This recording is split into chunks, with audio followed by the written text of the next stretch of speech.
श्री कृष्ण कीर्तन यदि मन, मानस मतलब मन में, तोहार मतलब तुम्हारा, तुम्हारा, तुम्हारा। तो इसलिए यदि श्री कृष्ण कीर्तन करने की बात तुम्हारे मन में आती है, यदि तुम्हारे मन में श्री कृष्ण कीर्तन करने की बात आती है, मन करता है कि मेरे को क्या करना है, श्री कृष्ण कीर्तन करना है, तब क्या करो, परम यतने परम यतने सही लभ अधिकार। अर्थ यतन मतलब कोशिश करना, यतने मतलब कोशिश करना। कोशिश कहाँ पर लिखा है, यतने, यतन है, ठीक है। प्रयत्न करना, प्रयत्न करना। कौन सा प्रयत्न, परम प्रयत्न, अर्थात जितना अधिक से अधिक तुम्हारे हाथ में हो उतना अधिक अपना प्रयास करना। क्या करना है, कहीं लभो अधिकार, उसमें क्या प्राप्त करने के लिए, अधिकार प्राप्त करने, अधिकार प्राप्त करने के लिए। अधिकार शब्द का अर्थ क्या होता है, जन्म सिद्ध अधिकार है। तो फिर अधिकार प्राप्त क्या करना हो, तो जन्म सिद्ध है, ये वाले सेंस वाला तो नहीं है। तो यहाँ पर अधिकार का अर्थ क्या हुआ, भक्ति का अधिकार, योग्यता, योग्यता।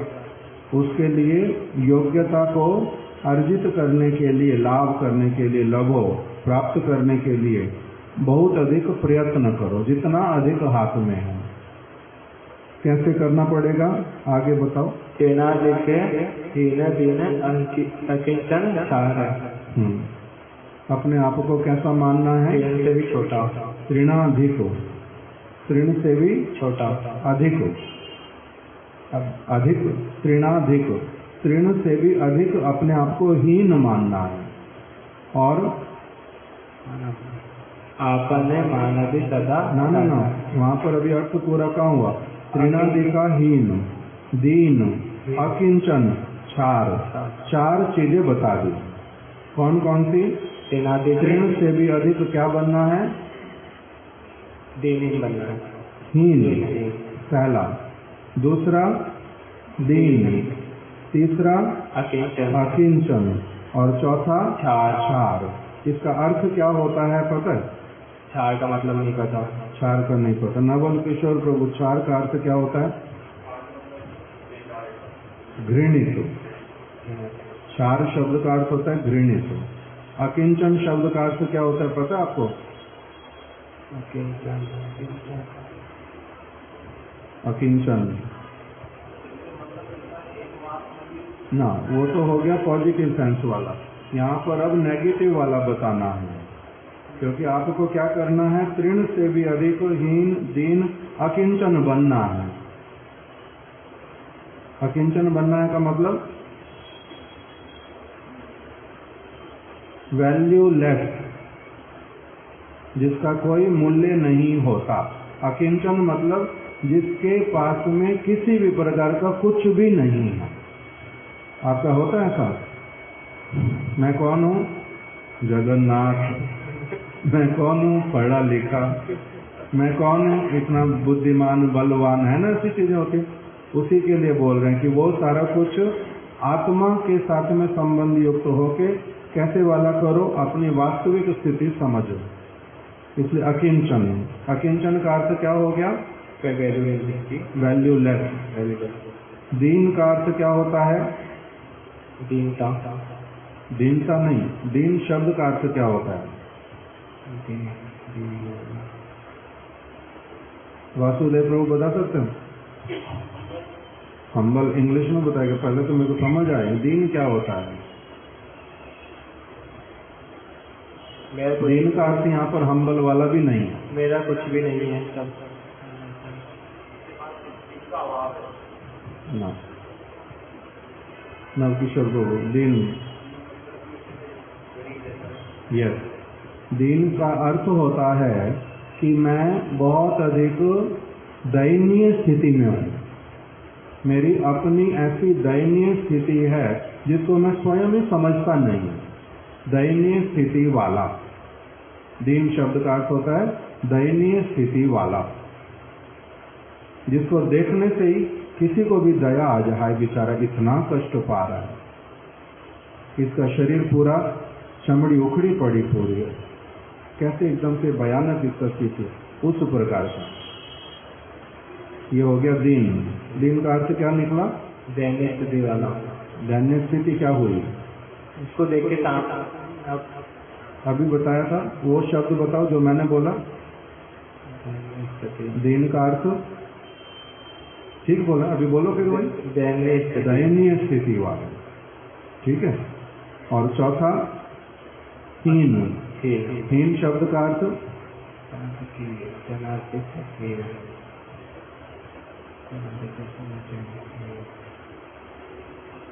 हीन शब्द का अर्थ गौर सुनो प्रभु, निकृष्ट, निम्न, निम्न अथवा निकृष्ट, ये चार चीजें बताई।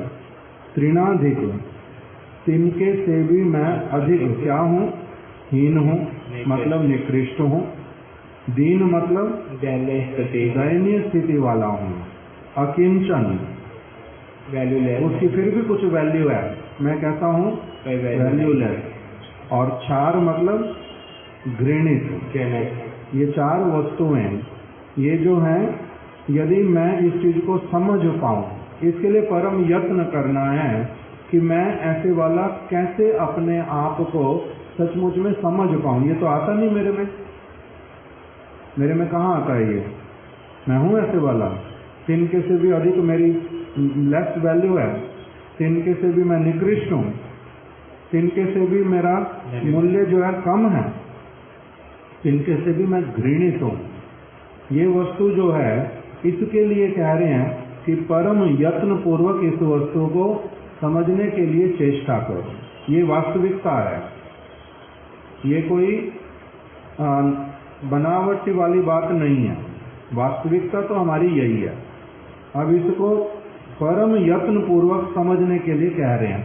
तो कैसे संभव होगा? हमारे महाराज जी क्या बोलते हैं उसके विषय में? सुंदर प्रभु बताओ। जितना श्रेष्ठ संग करेंगे उतना अधिक अपना जो अयोग्यता वो अनुभव होगा। अयोग्यता अनुभव होने से कुछ असुविधा हो जाएगी? नहीं, उल्टा जितना अधिक मैं सत्य के साथ में पहुंच पाऊंगा, प्रतिष्ठित हो पाऊंगा, उतना अधिक मैं प्रसन्न होऊंगा, उतना अधिक वरी फ्री होऊंगा, उतना अधिक एंजाइटी लेस होऊंगा, उतना अधिक मैं अपने स्वरूप के बिल्कुल निकट होऊंगा, सत्य के निकट। क्योंकि ऊपर जो सारा कुछ है वो कैसे वाला है? केवल मात्र मिथ्या कवरिंग जो मेरे ऊपर चढ़ी हुई है, बाकी इसके अतिरिक्त जो सारा कुछ है। इसीलिए उसके लिए बोल रहे हैं, आपने मानवी सदा छाड़ी अहंकार, इस प्रकार का मैं अपने आप को मान पाऊं, उसके लिए बीच में आवश्यकता जो वो किस चीज की पड़ेगी? श्रेष्ठ साधु संग की। उसमें भी फिर वास्तविक रूप में उनका संग करने के लिए मैं अपना प्रयास करूंगा, अपने आप को उनके अनुसार अपलिफ्ट करूंगा, उनके अनुसार अपने आप को अपलिफ्ट करूंगा। और फिर क्या होगा? धीरे धीरे करके मेरा इस प्रकार का स्थिति आएगा जिसमें क्या होगा? आपने मानवी सदा छाड़ी अहंकार, मेरा अहंकार इत्यादि चला जाएगा, मैं निर्मल हो जाऊंगा, मैं वास्तविक सत्य में स्थित होकर के किसी प्रकार के जड़ीय अभिमान के साथ में युक्त नहीं रहूंगा। इसलिए वो बीच में अपनी आप लगा लेते हैं। त्रिनाधिका हीन दीन अकिंचन छार, आपने मानवी सदा छाड़ी अहंकार। जब मैं अहंकार छोड़ करके साधु संग करूंगा और अहंकार को त्याग करके वास्तविकता समझने की चेष्टा करूंगा, तब ये आ जाएगा। आपने मानवी सदा छाड़ी अहंकार, स्वयं को हीन दीन अकिंचन चार मानना, तृण से भी अधिक, ये चारों वस्तु। आपने मानवी सदा छाड़ी अहंकार। आपने मतलब अपने आप को, मानवी मतलब मानना, सदा मतलब सदैव, छाड़ी मतलब छोड़ करके, अहंकार, अहंकार को छोड़ करके। इसलिए गुरु के पास में, भगवान के पास में कैसे जाते हैं?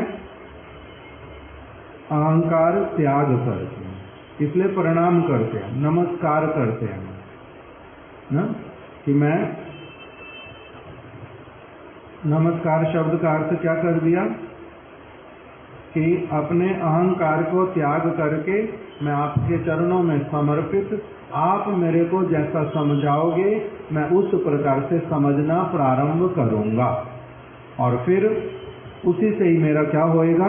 उन्नति होएगा। ये मेरा फर्म कन्विक्शन है। इसका नाम होता अहंकार छोड़ करके। जैसे अध्यापक के पास में जाते हैं, अथवा जैसे कोई भी और मृदंग सीखना, कोई भी और वस्तु सीखनी, उसके लिए जिस प्रकार से शरणागत होकर के सीखते हैं, विश्वास करते हैं, उसका ही प्रैक्टिस करते हैं, उसके कहे अनुसार, और धीरे धीरे धीरे धीरे फिर अपने आप से सब कुछ समझ आने लगता, पूरा रिजल्ट दिखलाई पड़ता है। तो उसका नाम क्या होता है? अहंकार त्याग करके, अर्थात हम्बल बन करके, एक अनुगत जन, एक शिष्य, एक छात्र बन करके क्या करोगे? यदि करोगे तब ये वाला वस्तु आएगा। आगे वृक्ष सम समा गुण करे भी साधन। अब ऊपर जो हमने श्लोक पढ़ा है, त्रिनादपि सुनीचेना, उसका हमने अर्थ कौन सी वाली पंक्ति में किया? त्रिनादपि सुनीचे, स्टार्टिंग 4 लाइन, 4 लाइनें नहीं है, तीसरी और चौथी लाइन, तीसरी और चौथी। पहले और दूसरी वाली क्या है? श्री कृष्ण कीर्तन यदि माना ना, उसके लिए वो किस लिए है? वो सबके साथ लगेगा। यदि श्री कृष्ण कीर्तन करने का मानस है अगर तुम्हारा, तो तुम्हें क्या करना पड़ेगा? तृण से भी अधिक सुनीच बनना पड़ेगा। उसके 4 चीजें उसमें बता दी। 5वां अहंकार, अहंकार छोड़ करके इस प्रकार से करोगे तो होएगा पहला। तब कृष्ण कीर्तन करने का कुछ योग्यता आया। दूसरा, फिर सरोरपि सहिष्णुना, यदि कृष्ण कीर्तन करना तो उसका दूसरा स्टेप जो होगा वो कौन से वाला होएगा? अब ये वाला बता रहे। उसके लिए क्या बताया? वृक्ष सम समा गुण करे भी साधन। वृक्ष के समान, जो पेड़ के समान समा गुण होना पड़ेगा। अब कोई कुछ करता है, ठीक से बोलो। वृक्ष सम समा गुण, वृक्ष के समान गुण करे भी साधन है। पेड़ का कोई कुछ भी करता है तो पेड़ शाम से कुछ मतलब क्षमा कर देता है। उसकी बात नहीं बोलो, यहाँ पर बोलो। पेड़ हमारे को क्षमा करता है, कभी देखा हाथ उठा करके सिर पे रख रहा कि क्षमा कर देता हूँ? रिटर्न में उसे रखता नहीं है वो, हृदय में कुछ नहीं रखता। आप तो हृदय को कैसे पढ़ते हो? ठीक से बोलो। समा गुण होना चाहिए, वृक्ष के समान, वृक्ष के समान क्षमा गुण होना चाहिए। उसका क्षमा गुण जो है वो हम देखते कैसे हैं? हमें दिखाई नहीं देता, हमें अनुभव नहीं होता, किंतु जिनके पास में विशेष योग्यता है अनुभव करने का कि वृक्ष में प्राण है, वृक्ष श्वास लेता है, छोड़ता है, वृक्ष बड़ा होता है, वृक्ष जो है वो अनुभव करता है चीजों को, वृक्ष जल का पान करता है। जो ये सारी वस्तुएं हम लोग जिनको अनुभव वो हमें बताते हैं, हमें नहीं पता अभी ऐसा कुछ भी। किंतु वो क्षमा का अर्थ क्या होता है? वो उसके पास में आकर के कोई व्यक्ति कुछ भी करता है, वो उसकी बात को माइंड ही नहीं करता, इसी का नाम हो जाता है क्षमा करना। माइंड नहीं करना, उसके द्वारा इफेक्टेड नहीं होना, उसके द्वारा उसके विषय में कुछ भी विचार ही नहीं करना, न्यूट्रल, इनडिफरेंट रहना, इसका नाम क्या हो जाता है? क्षमा। इसका नाम ही क्षमा। नहीं तो ऐसे नहीं कि भूल किया, मैंने मुंह फुला लिया, उनको पता चला उन्होंने दोष किया, फिर मेरे पास क्षमा मांगने आए, तब मैंने क्षमा किया, वैसे वाला नहीं। वृक्ष का बहुत अलग प्रकार का क्षमा है। वृक्ष का क्षमा, और जैसे महाप्रभु ने गोपाल चापाल नाम के व्यक्ति को कहा, तुमने क्या किया, श्रीवास पंडित के चरणों में अपराध किया, जाओ क्षमा मांगो। अथवा दुर्वासा ऋषि ने दोष किया अम्बरीश महाराज जी के प्रति, नारायण भगवान ने उनको कहा जाकर के क्या करो, क्षमा मांगो। तो वो एक अलग प्रकार की क्षमा। यहाँ पर जो क्षमा है वो किस प्रकार का है, उसके विषय में मन में विचार ही नहीं है कि इसने कुछ दोष किया है। जो दोष लेता है वो एक अलग प्रकार का स्थिति और व्यक्ति, और जो दोष लेता ही नहीं किसी का, उस प्रकार का बनो, उसका नाम है वृक्ष। नहीं तो ये ऐसा कर रहा है ना, ये दोष कर रहा है मेरे प्रति बहुत, ये वाला भावना से नहीं है। तब कह रहे कृष्ण कीर्तन नहीं कर पाओगे, शांत चित्त रहेगा ही नहीं। यही वाला वस्तु उसने मेरे प्रति अपराध किया, उसने मेरे प्रति ये किया, तब फिर कैसे कीर्तन करेंगे, श्री कृष्ण कीर्तन नहीं होगा। तो इसलिए वृक्ष का जो क्षमा वो बहुत अलग प्रकार का, उसको भी थोड़ा थोड़ा मन में कंसीव करना चाहिए अपने आप से भी। आगे बताओ।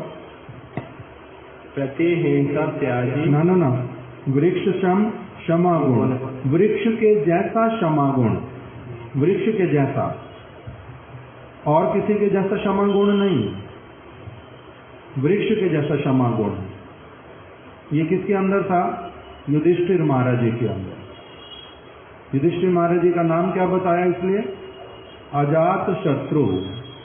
उनके मन में ही नहीं आता कि कोई ऐसा व्यक्ति हो भी सकता है, जन्म ले सकता है जो मेरा शत्रु हो ही नहीं सकता, कोई मेरे शत्रु के रूप में जन्म नहीं ले सकता। उनका ये फर्म कन्विक्शन है, और मिथ्या कन्विक्शन है, ये मिथ्या भी नहीं, सत्य कन्विक्शन है। क्यों?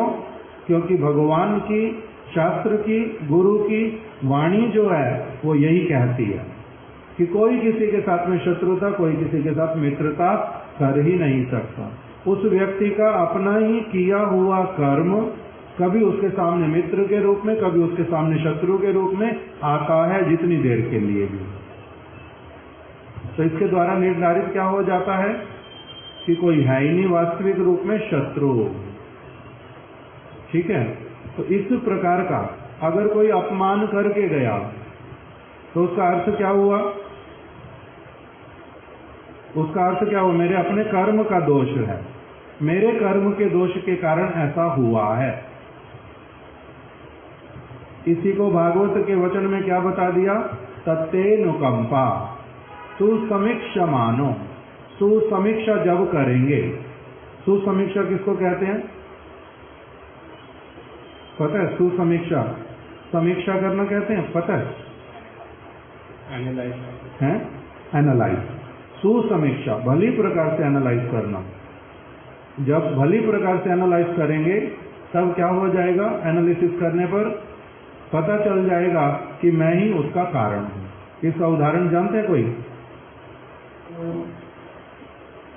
भीष्म पितामह ने युधिष्ठिर महाराज जी को दिया था, पता है? नहीं पता।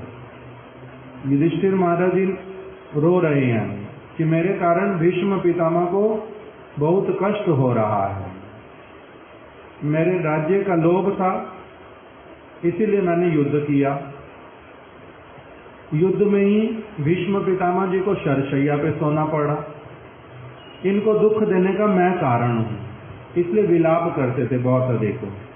इसलिए उनके पास में कृष्ण जो है युधिष्ठिर जी को, सभी पांडवों को लेकर के चले गए भीष्म पितामह के पास में कुरुक्षेत्र में। वहीं पर ही कृष्ण के कहने पर भीष्म पितामह जी ने उपदेश दिया युधिष्ठिर महाराज को, युधिष्ठिर कोई किसी को कष्ट पहुंचाने वाला नहीं हो, तुमने उल्टा कितने कष्ट पाए देखो तो सही। तुम्हारा कितना अच्छा सौभाग्य कृष्ण तुम्हारे पास में। धर्म का तुमने आश्रय लिया, 3 चीजें बताई, मैं भूल रहा हूँ। एक बताया तुमने धर्म का आश्रय लिया हुआ, कभी अधर्म तुमने कभी किया नहीं। दूसरा, कृष्ण तुम्हारे सबसे अच्छे बंधु, बंधु सबसे अच्छा तुम्हारे पास।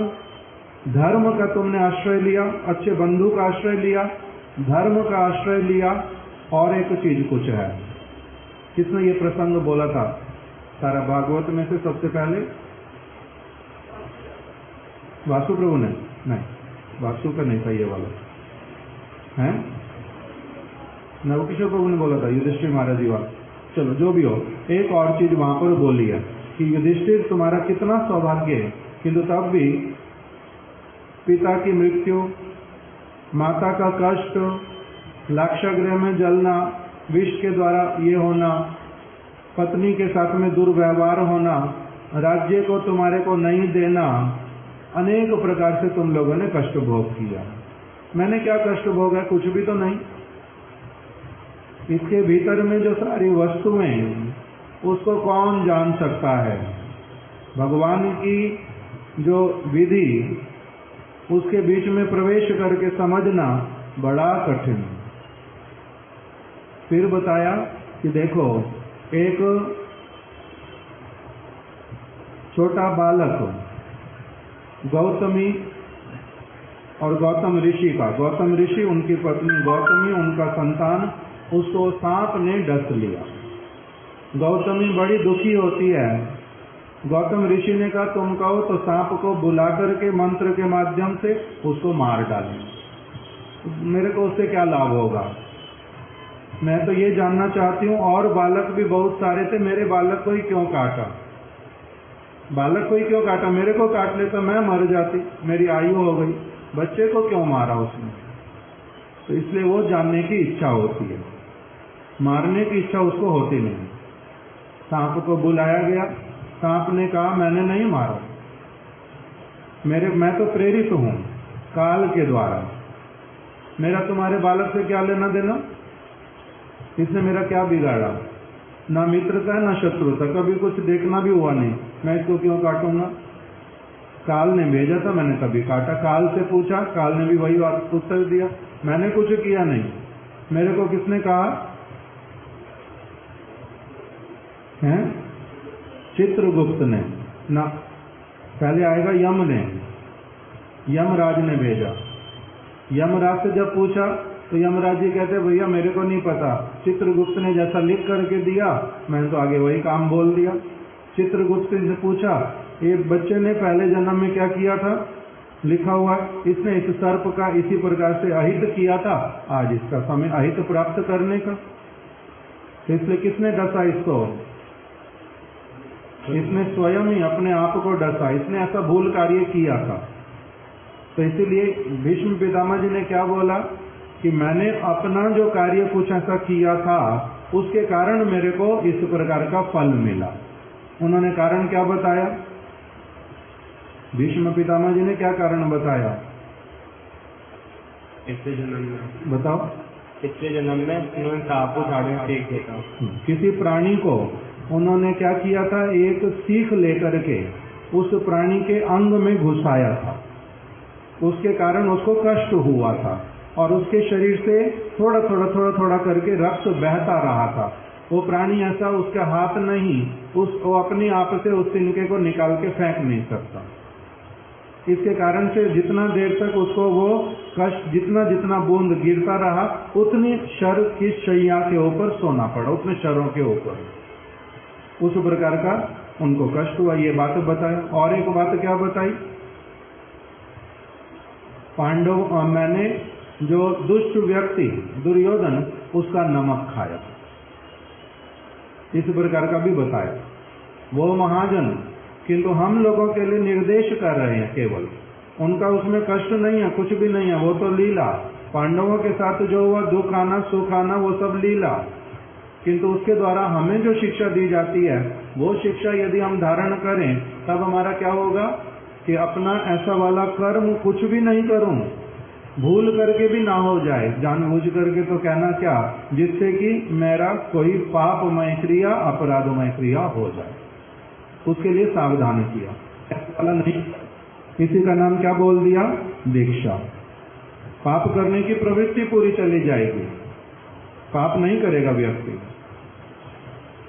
दोष नहीं करेगा, अपराध नहीं करेगा, अच्छी क्रिया करेगा, दिव्य ज्ञान हो गया कि अब मेरे को क्या करना, कोई भी ऐसा काम नहीं करना, चींटी तक को भी असुविधा नहीं पहुंचानी। नारद ऋषि के संग से व्याध का ऐसा बुद्धि हो गया, चींटी तक को भी कुछ नहीं असुविधा करनी।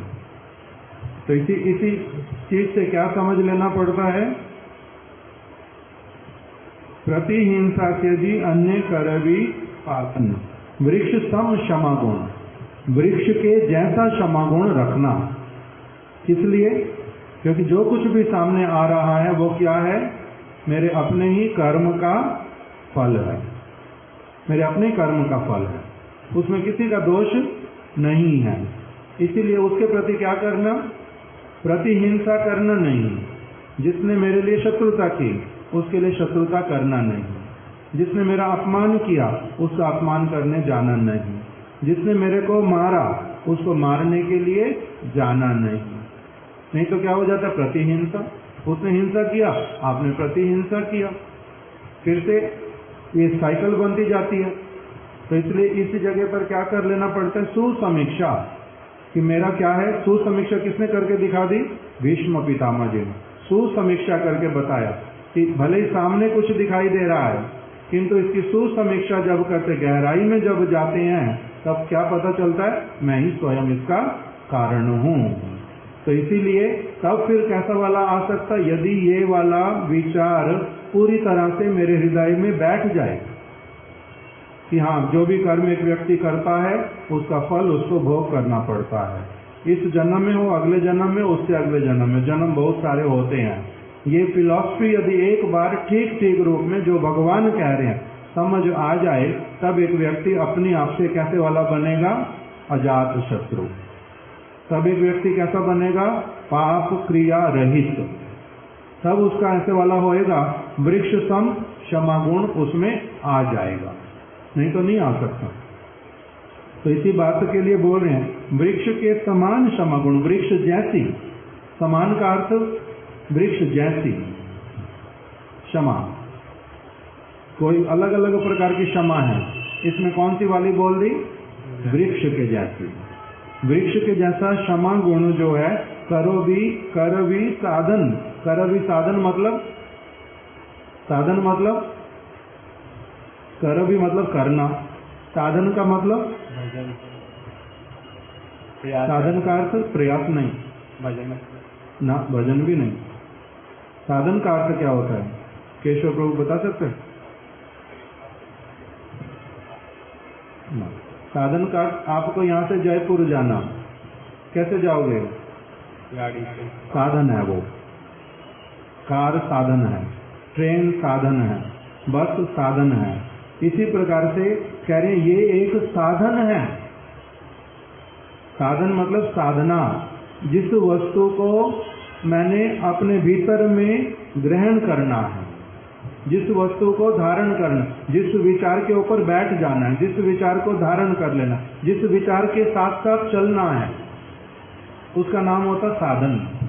जिस विचार को लेकर के मैंने चलना है, जिस विचार को धारण करूंगा, जिस विचार के प्रति फुल्ली कन्विंस्ड हूं, चाहे उसमें और कितनी चीजें आती रहें, मैं उसकी तरफ ध्यान नहीं दूंगा, तब मेरे को वो वस्तु कहां ले जाएगी, पार करा देगी। वृक्ष सम क्षमा गुण कर भी साधन, प्रतिहिंसा त्यजी अन्य कर भी पालन। इसका अर्थ, जो मैंने विचार एक्सेप्ट किया है उसका पालन करना चाहिए रूप में। लास्ट की लाइन, प्रतिहिंसा त्यजी, किसी हिंसा की उसके विरुद्ध में अपनी हिंसा नहीं करना, प्रतिहिंसा कभी नहीं करना, प्रतिहिंसा त्यजी, इसको क्या कर देना, त्याग देना। आगे उसके बदले फिर करना क्या है, अन्य करे भी पालन है, अन्य करो भी पालन। इसका अर्थ, जो विचार आपने एक्सेप्ट किया था पहले उसका एक्सेप्ट। अच्छा नहीं, अब ये वाला पालन वहां नहीं है। अब यहाँ पर है, प्रतिहिंसा को त्याग करके जो दूसरे व्यक्ति जो तुम्हारे प्रति हिंसा भी कर रहे हैं जो अन्य हैं, अपने नहीं हैं अभी, जो अन्य दिखलाई पड़ रहे हैं, उनके प्रति भी क्या करना, कर्तव्य पालन। उन आवश्यकता पड़ने पर उनका भी सब प्रकार से सहायता करना, उनका भी पालन करना, उन्हें जो वस्तु की आवश्यकता उन्हें दे देना। जैसे वृक्ष, उससे कोई कुछ भी लेता है वो दे देता है, उस प्रकार से पालन करना। ये बड़ा है, अभी हम इसको छोड़ देते हैं, आगे नहीं तो इसी को ही पढ़ो, ठीक है, करो। जीवन निर्वाह आने उद्वेग न दीवो। दीवो नहीं है, दिवे। कौन कह रहे हैं? भक्तिनाथ ठाकुर जी ना, ये तो वो तो अनुवाद कर रहे हैं केवल। चैतन्य महाप्रभु कह रहे हैं। किसको कह रहे हैं?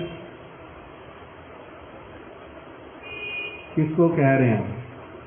इस ग्रंथ का शिक्षा अष्टक का भूमिका है जो उसमें हमारे गुरुदेव ने लिखा, श्री चैतन्य महाप्रभु, उन्होंने रूप गोस्वामी जी को सामने देख करके अपने इस प्रकार से कहना प्रारंभ किया था।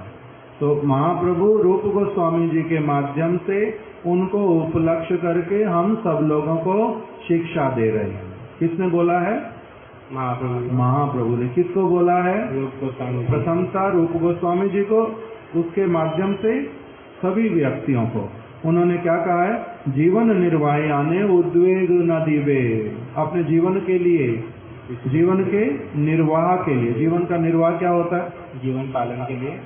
तो जीवन निर्वाह क्या होता है? वो रोटी कपड़ा मकान और अपनी आवश्यकता की वस्तुओं के लिए, चाहे वो शारीरिक हो चाहे वो मानसिक हो।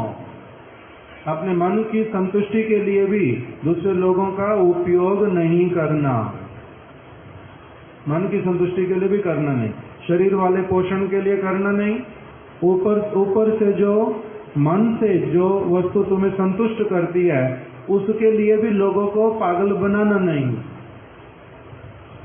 जो मन से, जो शरीर से करना वो तो करना नहीं। एक तो क्या हो गया? जीवन निर्वाह, मतलब जीवन के निर्वाह के लिए। जीवन निर्वाह किस प्रकार का? एक तो इन्होंने जैसे बता दिया, रोटी कपड़ा और मकान। उसके लिए तो किसी को उद्वेग देना नहीं। उद्वेग नहीं देना मतलब इसके लिए किसी के पास में जाकर के ऐसे वाला कुछ नहीं करना। माता पिता के पास में भी ऐसे नहीं रहना, वो कष्ट पाते रहें। क्या कि इसको सारा जीवन बैठ के खिलाना ही पड़ेगा, अपने आप से कुछ करेगा नहीं।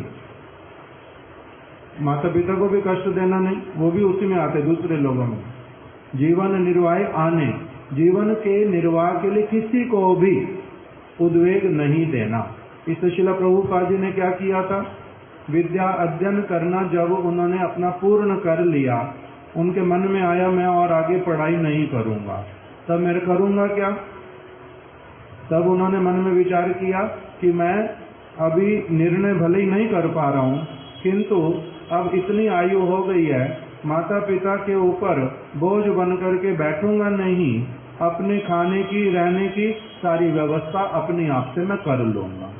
तो इसलिए बोल रहे जीवन निर्वाह आने, जीवन के निर्वाह के लिए माता पिता, भाई बंधु, किसी भी साधारण व्यक्ति, उसको कोई उद्वेग उसके लिए नहीं देना।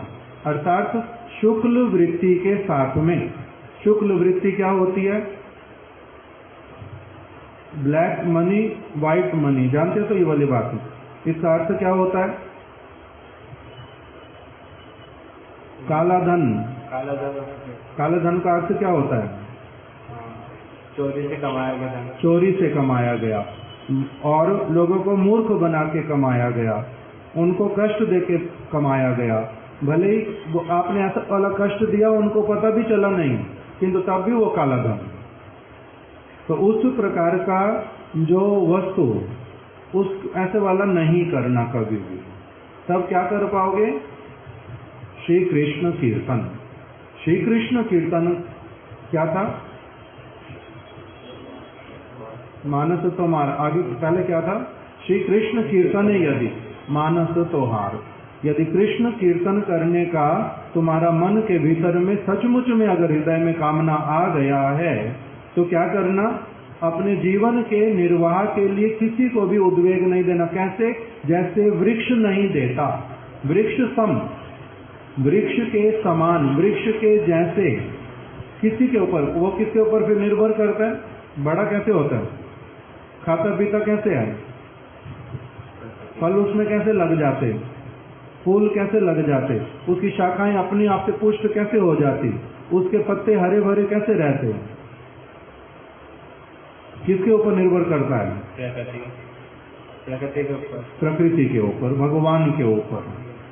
उसी प्रकार से शुक्ल वृत्ति के साथ में चलना मतलब भगवान ने जैसी व्यवस्था की है उसी में संतुष्ट रहना, और जिस प्रकार के व्यवसाय को, जिस प्रकार की क्रियाओं को इस जगत में प्रकटित किया गया है उसी में शुक्ल वृत्ति को अपना करके, शुक्ल मतलब सफेद, उसके विपरीत जो वृत्ति होती है उसका नाम होता है कृष्ण वृत्ति। कृष्ण वृत्ति मतलब काली वृत्ति, काला धन।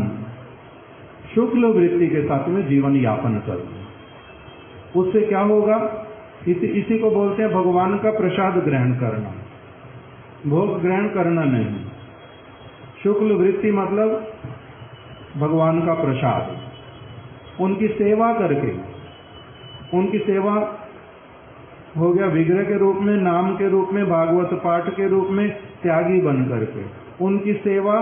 संसार में भी अगर रह रहे, उन्होंने जिस जिस प्रकार की शुक्ल वृत्ति वाले सारे कार्य जगत में इंट्रोड्यूस किए हैं उसी के अनुसार चलना, किसी को धोखा देना नहीं, किसी के साथ चीटिंग करनी नहीं, किसी के धन को चोरी करना नहीं, किसी को बहला फुसला करके उसकी वस्तु को लेना नहीं, ये सारा कुछ है। इसी के अंतर्गत क्या आता है? जीवन निर्वाह यानी उद्वेग न दीवे। मन के साथ में भी ये तो हो गया जीवन निर्वाह, कैसे वाला? शरीर का। शरीर के भोजन के लिए मेरे को क्या चाहिए?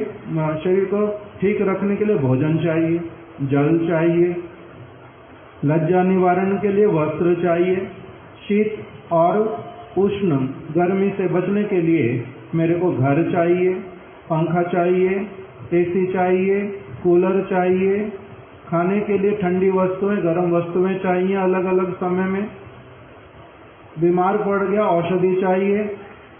जो सारी वस्तु है ये हो गया शरीर का सारा। इस सब के लिए कभी किसी को उद्वेग देना नहीं, उद्वेग देना नहीं।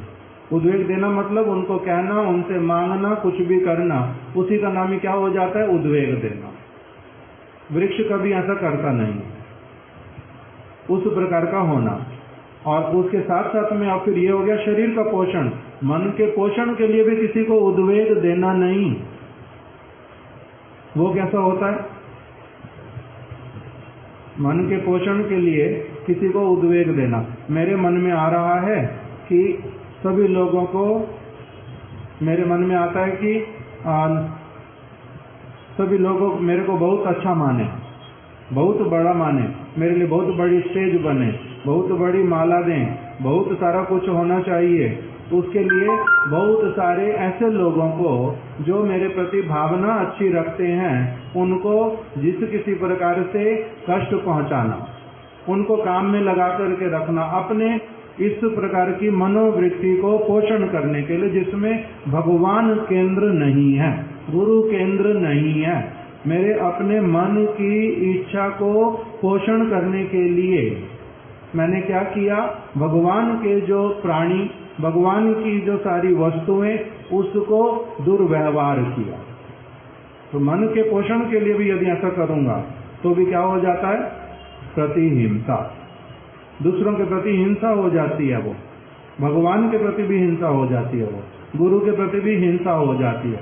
गुरु के चरणों में पुष्प देने चाहिए, भगवान के समक्ष सारा कुछ ऐसे वाला करना चाहिए जैसे कि परम प्रियतम व्यक्ति के साथ में करते हैं, और उनको फिर उद्वेग देना। तो इसलिए कह रहे हैं जीवन निर्वाह आने उद्वेग ना दीवे, पर उपकारे निज सुख पासरीवे। अब इसमें क्या आ गया? पर उपकारे मतलब किसी की हेल्प करना ना, हेल्प करना नहीं। चोर कहेगा मेरे को चोरी में सहायता करो, तो वो क्या हेल्प कहलाएगी? पर उपकार किसको कहते हैं? इसलिए अलग अलग लिख दिया, परोपकार लिखा नहीं, लोगों को कंफ्यूजन होता है। इसलिए भक्ति विनोद ठाकुर जी ने 2 शब्द बना दिए, पर उपकार। पर मतलब होता है श्रेष्ठ, श्रेष्ठ उपकार, वास्तविक उपकार, ना कि उसका जो उसके मन को लगता है कि इसमें मेरा उपकार है वो वाली वस्तु उसको दे देना। जैसे बच्चे को लगता है कि सारा दिन मेरे को केवल आप क्या जंक फूड दे दो और मेरे को जो चॉकलेट चाहिए वो दे दो, मेरे को साइकिल चाहिए साइकिल दे दो, जितने खिलौने चाहिए उतने दे दो, जो उसकी इच्छा उस प्रकार का उसके मन को संतुष्ट करने के लिए कुछ भी देना, वो परोपकार नहीं कहलाता। पर उपकार मतलब श्रेष्ठ उपकार, पर उपकारे श्रेष्ठ उपकार के लिए। कौन सा श्रेष्ठ उपकार होता है?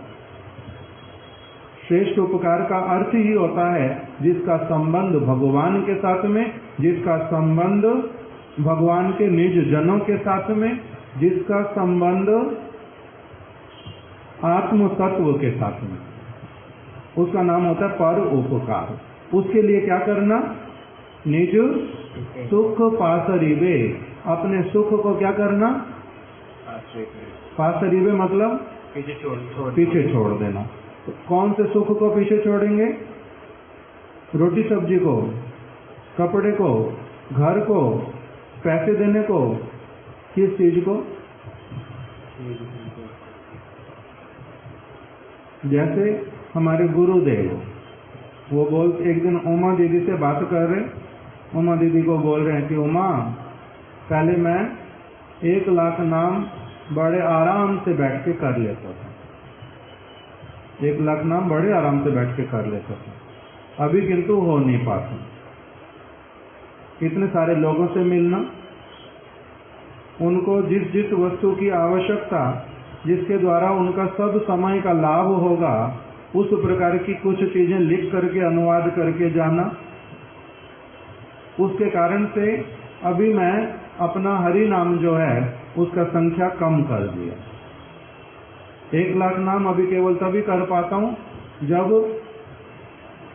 एक स्थान से दूसरे स्थान में अगर बहुत 8 घंटे की 10 घंटे की जर्नी है, बैठे रहना पड़ता, उसमें तो लोगों से मिलता नहीं हूँ, उसमें तो लिखने का काम कर नहीं सकता, उस समय क्या करता हूँ? फिर हरि नाम करता हूँ।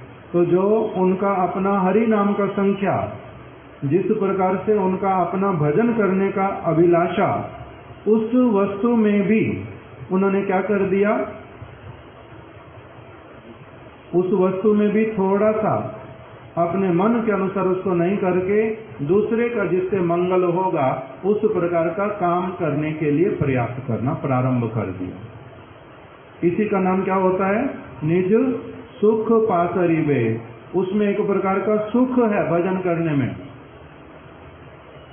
भजन में एक सुख है, श्रवण में, कीर्तन में, हरि नाम करने में, अपना ग्रंथ पाठ करने में, उसमें एक प्रकार का बहुत बड़ा सुख है, उसका नाम ही वास्तविक सुख है। उस सुख को भी क्या करना पड़ता है? उसके साथ में भी कॉम्प्रोमाइज करके दूसरे व्यक्ति के मंगल के लिए करना। इसका नाम क्या बता दिया?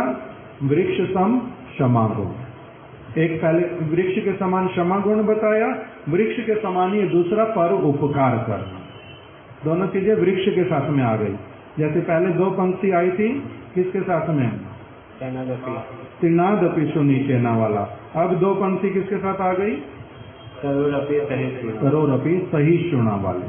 अब इससे आगे वाला कल कर लेते हैं, नहीं तो हमारा वो दूसरा पार्ट रह जाएगा।